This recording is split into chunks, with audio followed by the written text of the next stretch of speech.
सुखदेव भगवान कह रहे हैं परीक्षित, भगवान पिता रात्रि शरदोत्फुल्ल मल्लिका वीक्षरन्तुं मनश्चक्रे योगमायामुपाश्रिता।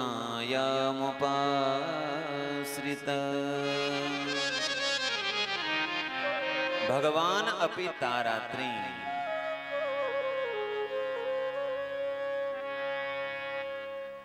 रोज हर दिन हर पल हर क्षण गोपियां श्री कृष्ण को याद करती हैं। भगवान जब गैया चराने के लिए वन में जाते हैं तो भगवान वन में होते हैं और गोपियां घर बैठी श्री कृष्ण को याद करती हैं। रोज गोपियां याद करती हैं। आज शरद पूर्णिमा की रात्रि है और आज भगवान गोपियों को याद कर रहे हैं। बात यही है, जो उस सांवरे को सदा ढूंढता है उसे एक दिन सांवरा ढूंढता है। जिसने उसको चाहा है एक दिन वो उसे चाहेगा। जिसने उसको खोजा है एक दिन वो उसे खोजेगा। जिसने उसको याद किया है एक दिन वो उसे याद करेगा। आज भगवान यमुना जी के तट पर आ गए हैं और भगवान गोपियों को याद कर रहे हैं। इसलिए भगवान ने योग माया का आश्रय लिया। अपने अधरों पर बंसी पधराई और बंसी में भगवान स्वर दे रहे हैं। भगवान यमुना जी के तट पर बंसी बजा रहे हैं।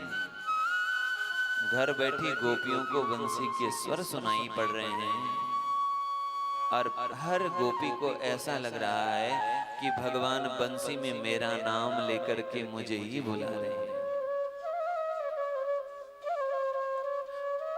निशम्य गीतम तदनंग वर्धनम। वह गीत बंसी का स्वर कैसा है? बोले अनंग वर्धनम।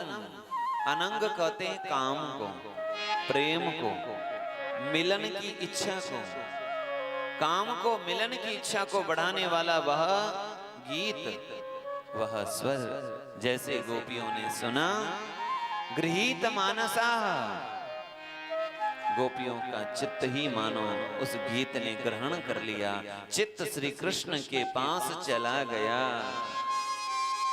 अभी गोपियां घर में हैं पर गोपियों का चित्त पहले ही श्री कृष्ण के पास चला गया है। जो जैसे ही तैसे ही उठी धावई। कैसा स्वर है ये बंसी का? एक गोपी कहती है, मुरलिया मत बाजे अब और, मुरलिया मत बाजे अब और, हरों सील कुलमान करी बदनाम मोह सब ठोर। मुरलिया मत बाजे अब और।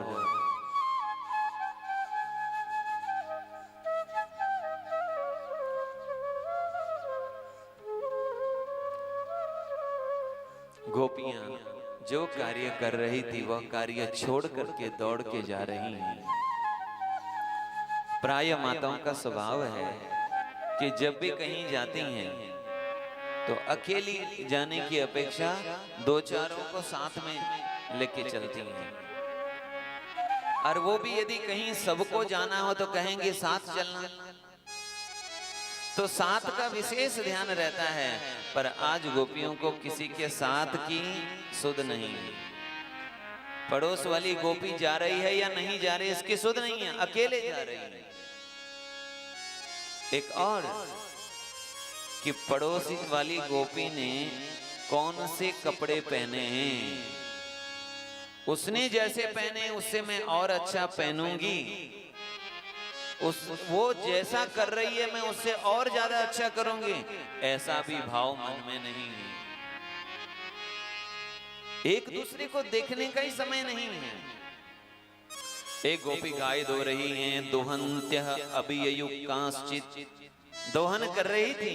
उसी समय श्री कृष्ण की बंसी सुनाई पड़ी, दूध का पात्र वहीं रह गया और गोपी वहीं से दौड़ के चली गई।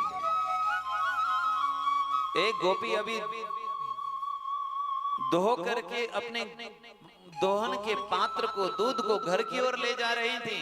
उसी समय बंसी के स्वर सुनाई पड़े, वह पात्र वहीं छोड़ा और दौड़ करके चली गई।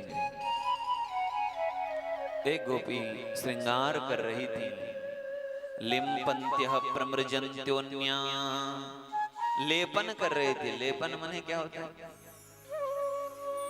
श्रृंगार में एक लेपन भी होता है, यानी कुछ लगाना चेहरे पर।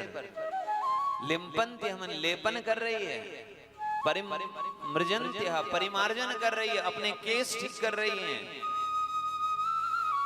लेकिन जब श्रृंगार कर रही थी उसी समय भगवान की बंसी सुनाई पड़ी।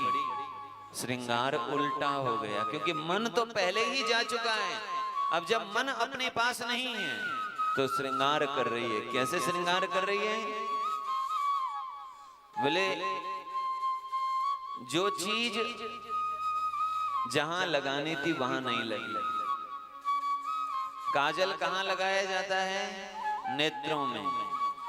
वह काजल लग गया ओठों में।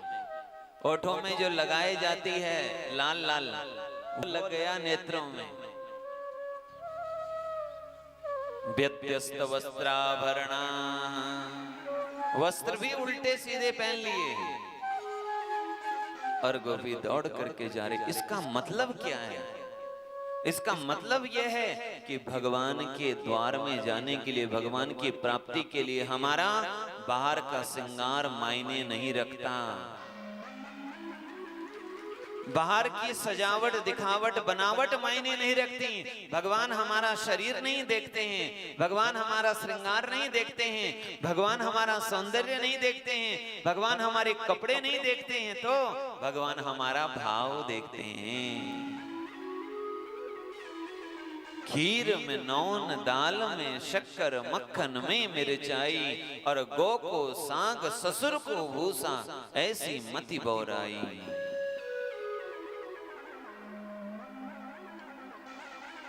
गोपियां बड़ी उत्साह में, उमंग में दौड़ करके आ रही हैं। तो भगवान ने भी सभी गोपियों का स्वागत किया। स्वागतम वो महाभागा, हे महाभाग्यशालिनी गोपियों, आओ आओ, आपका स्वागत है। भगवान जिन गोपियों को महाभागा कह रहे हैं वह गोपियां साधारण नहीं हैं। हे महाभागा गोपियों, स्वागत है। हमारे सुखदेव जी जिनको धन्या ब्रज स्त्रियः, ब्रज की गोपियां धन्य हैं, ये कहती हैं। ये ब्रज की स्त्रियां, ब्रज की गोपिकाएं धन्य हैं। नारद जी ने भी जो भक्ति सूत्र लिखा, तो भक्ति सूत्र में भक्ति किनके जैसी हो? बोले यथा ब्रज गोपिका नाम। भक्ति कैसे हो? भक्ति की आचार्या प्राचार्या कौन है? बोले गोपियां हैं। भक्ति कैसे करनी है? यदि सीखनी है तो गोपियों से सीखनी पड़ेगी,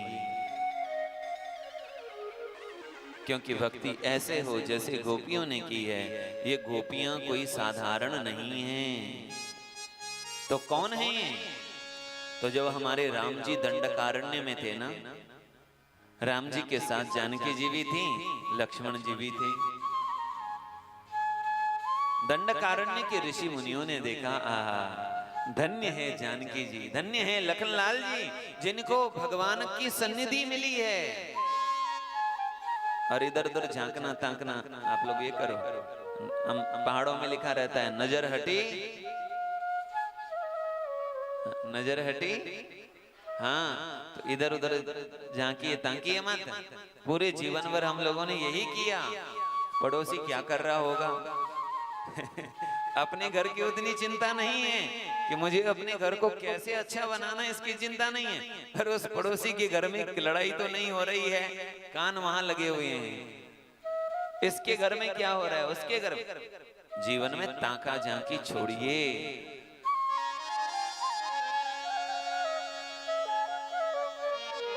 क्या कह रहे थे हम? थोड़ा आवाज अब आप थोड़ी लगा दीजिए और आवाज खरच वाली हो। हाँ ठीक सेवा कर रहे, बहुत अच्छा। क्या कह रहे थे हम?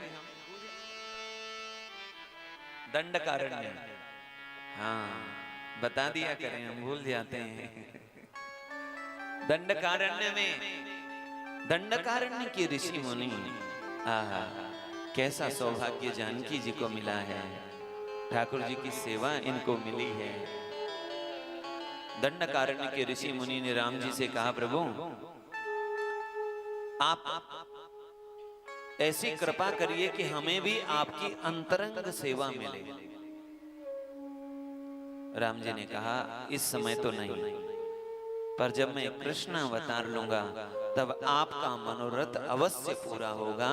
और वो दंडकारण्य के ऋषि मुनि योगी यति सन्यासी ही गोपी बन करके आज ब्रजमंडल में आई हैं। ये गोपियां कोई साधारण स्त्रियां नहीं हैं। मैं केवल अपने मन गढ़ंत बात नहीं कह रहा हूं। गर्ग संहिता व ब्रह्म वैवर्त पुराण में जो आया है, मैं उसका वर्णन कर रहा हूं। विस्तार में इसलिए नहीं कर रहा हूं, हमारे पास लिखा है कि कहीं हमें प्रसंग आगे बढ़ाना है। जब भगवान राम जी मिथिला में गए, मिथिला में भगवान ने धनुष भंग किया। मिथिला में भगवान का राम जी का विवाह हुआ जानकी जी से। उस समय मिथिला की देवियां, जिन्होंने मन ही मन भगवान से कामना की और प्रस्ताव भी रखा, हमारा ब्याह राम जी से हो जाए। राम जी ने कहा, मैं अभी एक पत्नी का व्रत रखने वाला हूं। मैंने व्रत किया है कि मैं एक के साथ विवाह करूंगा, इसलिए मैं अन्य विवाह तो नहीं कर सकता, लेकिन जब कृष्ण अवतार लूंगा तब तुम्हारे मनोरथ अवश्य पूर्ण करूंगा। इसलिए मिथिला की देवियां गोपियां बनी हैं। जब मिथिला से वापस आ रहे थे तो कौशल देश में एक जगह रुके। बारात कौशल देश में रुकी। आहा, राम जी को दुल्हे वेश में देखा। कौशलपुर की नारियों ने, कौशलपुर की युवतियों ने, कन्याओं ने अपने अपने माता पिता से कहा, हमें तो राम जी के साथ ही ब्याह करना है। प्रस्ताव राम जी के पास गया। राम जी ने कहा, देखो अभी तो मैंने एक पत्नी का व्रत लिया है, अभी मैं आपकी मनोरथ पूर्ण नहीं कर सकता, लेकिन मेरी प्रतिज्ञा है, ये यथा माम प्रपद्यन्ते तांस्थैव भजाम्यहम्। जो मुझे जिस रूप में चाहता है मैं उसका संकल्प पूरा करता हूं। और जरा विचार करो, आपने जो भगवान से चाहा आपको मिला कि नहीं मिला? जितना आपने चाहा उससे और अधिक मिला। तो भगवान से जो हम चाहते हैं और उसमें यदि हमारा भला हो, बुरा ना होता हो, तो भगवान हमारे मनोरथ पूर्ण करते हैं। राम जी ने कहा, आपका मनोरथ जरूर सबका पूर्ण करूंगा। कब? जब मैं कृष्ण अवतार लूंगा। इसीलिए श्रुति रूपा गोपियां, वेदों की जो ऋचाएं हैं वे भी गोपियां बनी हैं। वह 1,00,000 ऋचाएं ही गोपी बनी हैं। इसलिए उनको कहते हैं वेदों की ऋचा रूपी गोपियां। और अनेक प्रकार की गोपियों के भेद है। साधन सिद्धा, जन्म सिद्धा, स्वयं सिद्धा आदि। पर एक बात तो निश्चित है कि ये गोपियां सामान्य नहीं हैं। गोपियां कितनी हैं इसका वर्णन तो बड़ा विस्तार से आया है। अब क्या कहें?